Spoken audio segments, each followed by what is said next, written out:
Geliat industri film nasional saat ini tengah berada di titik optimisme tinggi. Sepanjang tahun 2025 lalu, tercatat sebanyak 167 rumah produksi aktif melahirkan karya-karya baru di tanah air. Meski demikian, data Lembaga Sensor Film atau LSF mengungkapkan sebuah anomali. Dari total 270 judul film yang diproduksi, hanya sekitar 109 judul yang berhasil mendapatkan jatah tayang di layar bioskop setiap tahunnya. Akibatnya, dalam 2 tahun terakhir, diperkirakan ada sekitar 200 judul film yang masih mengantri dan belum mendapatkan layar. Kondisi ini tentu berdampak pada perputaran investasi yang mencapai triliunan rupiah. Selain diversifikasi konten, masalah distribusi menjadi isu krusial yang memerlukan intervensi pemerintah. Ketua LSF, Naswardi, menegaskan perlunya insentif khusus bagi para pelaku industri agar persaingan dengan film impor tetap terjaga, terutama mengingat potensi kerugian investasi yang besar. Nah, kalau digabung dengan yang tidak mendapatkan jadwal tayang juga di 2024, maka rata-rata ada 200 judul film di dua tahun terakhir yang sampai saat ini belum mendapatkan layar. Bapak Ibu semua, kalau kita kalikan pembiayaan untuk bikin film satu judul 10 miliar misalnya, 200 judul berarti ada investasi yang belum kembali sebesar 2 triliun di dalam 2 tahun terakhir ini.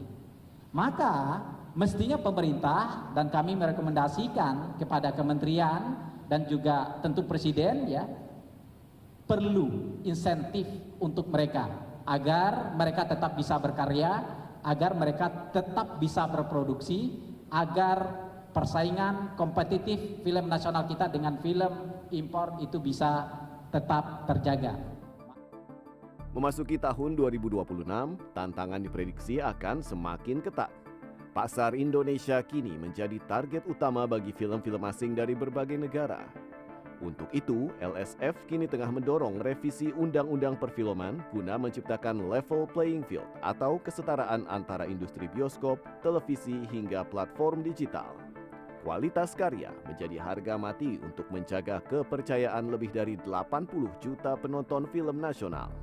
Kalau dilihat dari film-film Indonesia ini sekarang film Indonesia semakin digemari ya. Kalau kita lihat ada produksi dari catatan saya ini, di 1 tahun terakhir ada 150 judul tayang di bioskop sepanjang tahun 2024. Nah, temanya horor, drama, sama komedi. Kemudian yang mulai muncul adalah animasi seperti Jumbo dan sebagainya itu. Nah, ini menunjukkan banyak hal sebetulnya dari kalau dikaitkan dengan budaya, khususnya budaya digital di Indonesia. Mungkin pengaruh dari media digital ini sangat kuat.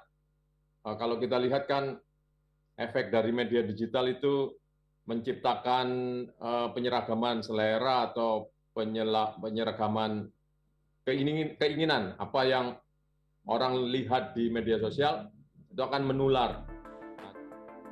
Kebangkitan film nasional memang bukan sekedar angka penonton, melainkan pergeseran budaya menuju masyarakat yang lebih apresiatif dan rasional. Dukungan negara melalui regulasi yang adil serta kreativitas sineas dalam mengemas pesan universal menjadi kunci agar film Indonesia tidak hanya jadi tuan rumah di negeri sendiri, tapi juga mampu berbicara banyak di panggung internasional. Tim Liputan CNN Indonesia.